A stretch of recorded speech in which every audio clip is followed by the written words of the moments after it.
sa lungsod ng General Santos at sa Sarangani. Matyagang naghintay ang mga tao para lamang masulyapan ang kanilang idolo. Nakatutok si James Velasquez live mula sa lungsod ng General Santos. James? Yes, Mike, isang munting salo-salo kasamang mga kaanak at kaibigan na naghihintay sa pambansang Kamao matapos ang isang buong araw ng pakikihalubilo sa kanyang mga fans sa kanyang pag-uwi sa General Santos City at sa Sarangani.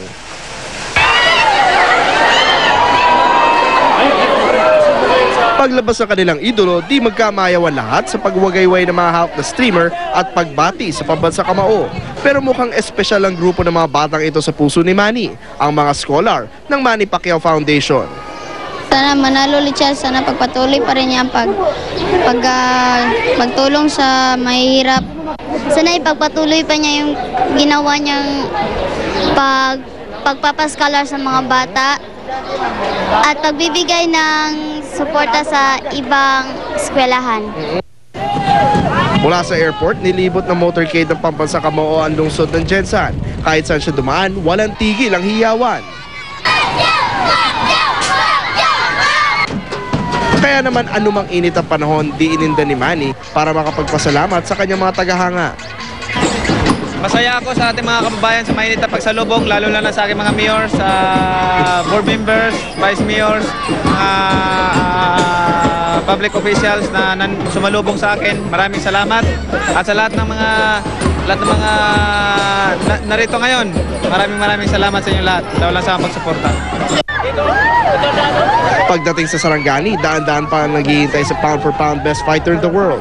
Kasabay ng tao ng Monato Festival, ipinagdiwang ng probinsya ang tagumpay ng kanilang kongresista. Sa kanyang talumpati, nangako siya gagawin ng lahat para umangat sa Sarangani.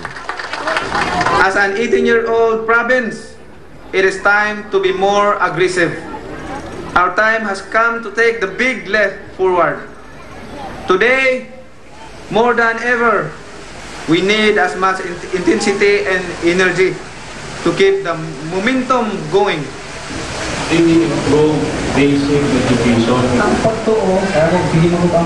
At Mel, Mike, andito ngayon si Ma'am Jinky Pacquiao at ang kanilang anak na si Queen Elizabeth na naghihintay na lang sa kanyang daddy na si Manny na matapos muling patunayan ang kanyang sarili sa loob ng boxing ring ay sasabak naman ngayon sa public service. At tulad ng ginawa niyang pagharap sa mga hamon sa loob ng boxing ring, gagawin daw niya lahat bilang kongresista para masigurado na maganda ang buhay ng kanyang mga kababayan. Mel, Mike? Ano ba nagaganap ngayon, mismo ngayon, habang nag-uusap tayo, James? Ano ang nagaganap kay Manny Pacquiao dyan?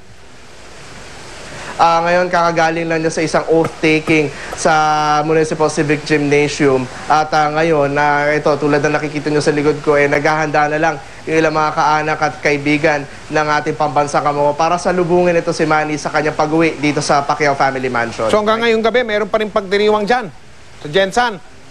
Oo, ngayon Mike, itong manting pagdiriwang na lang, kaninang umaga naganap yung party sa General Santos City at sa Sarangani. At ngayon sabi ni Manny, panahon naman daw para makipagdiwang siya sa pamilya muna niya at dahil napagbigyan naman daw niya kaninang umaga yung kanyang mga fans. Maraming salamat, James Velasquez.